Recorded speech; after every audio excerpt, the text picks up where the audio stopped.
The Gemara says that 80 students had Rabbi Hillel Zaken. Hillel Zaken had 80 students. 20 of them, the Gemara says, 30 of them, they were like the level of Moshe Rabbeinu to receive the Torah. Another 30 of them, they were like Yehoshua Binu, like his students. Hagadol Shebahem, the most important one that he has, he was Targum Yonatan ben Oziel. We know Yonatan ben Oziel is one of the Mefarshim, one of the, like the Unkelos, one of the Mefarshim of the Torah. The Gemara says that the bird goes up when he was learning Torah, get burned.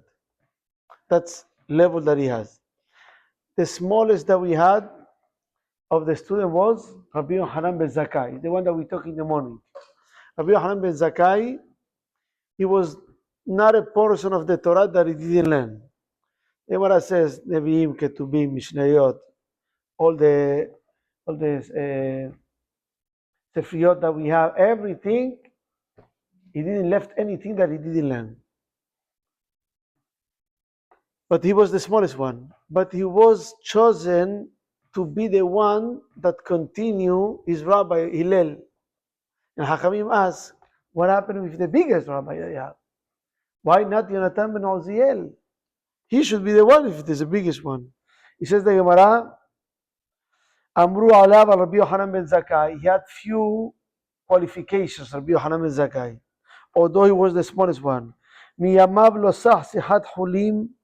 I never talk a nonsense conversation. If he talk to somebody, he talk about Torah. Velo halach dalet amot belo Torah. He didn't walk on the street 4 amot without Torah. Just for you to understand, in our generation, even a goy understands that. My Rabbi Alav Shalom, Rabbi Laniado ben David, he was one time walking in Mexico City, and a goy told him, "Are you a Jew?"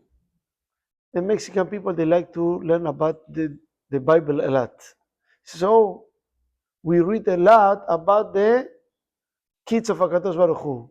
So if you are a Jew, you are one of those kids. He says, yes. He says, I have a question. My first time that I met one of son of HaKadosh Baruch Hu, he says, I want to know what a son of the HaKadosh Baruch Hu think when he's walking on the street. He says, that's the biggest musar that I ever heard. You understand? If a person walks on the street, he cannot be thinking the same thing that a goy think. Now, a goy understand that. He says, that's what's the biggest musar ever in my life. So Rabbi Yohanan ben Zakkai, he had that qualification, lo halach dalet amot belo Torah. Ubelo tefillin, without tefillin. In the olden days, we used to have the tefillin all day long. Velo katmo adam bebet midrash. He always was the first one in the bet midrash. Velo amar davar shelo shama mipi rabo me'olam. He never quote something that he didn't hear from his rabbi. You understand why we need somebody like Rabbi Yohanan ben Zakkai to be the next one to lead Am Israel, not the biggest rabbi. He was chosen because lo amar davar shelo shama mipi rabo me'olam. He never say anything that he didn't hear from his rabbi. Tradition in Am Israel is number one. The rabbi is here, so I'm going to say just something small to understand how much the minhag of the person. We're not coming from the tree. Am Israel is coming from somebody. Rabbi Moshe Israelish is the Ramah. Is the one that he wrote in the Shulchan Aruch for the Shita for the Ashkenazim. So when he became the rabbi, so there was a minhag that if the lady, every Erev Shabbat, the lady go to the mikveh, they were announcing. Now today we have luxury. In the olden days it was a big sacrifice to go to the mikveh. So in order to encourage to do this mitzvah that was required a lot of sacrifice to do it, they were announcing.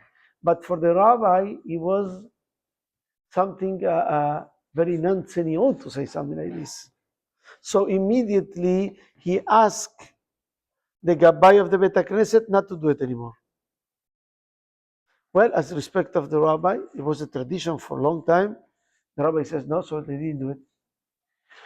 What happened to be was that one of the wealthy person in the community that used to travel a lot. So he came and he was with his wife, and his wife was not in the mikveh. What happened was, since the wife knew that they not can announce it anymore, yes, so she didn't went to the mikveh. Now, when the person came back from the trip, it's one of the mitzvot, before and after. He went with the wife, without her being in the mikveh. So he was surprised. He says, what come? They're not announcing. He was not there when the rabbi says not to announce. So he find out what happened, that we went with the wife without being in the mikveh. So he went to the rabbi. The rabbi was new in town. Was Israeli, the Rama. So he told him what happened. The Rama was very hurt that because of him somebody did such a big avera like this, because of he trying to change the minhag. Yes.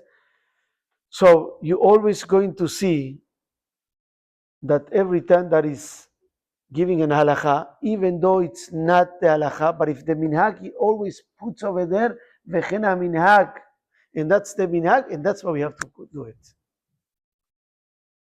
Because when a person tries to change something from the tradition that we have, yes, a person most probably is going to make a mistake. Sometimes makes no sense, the tradition.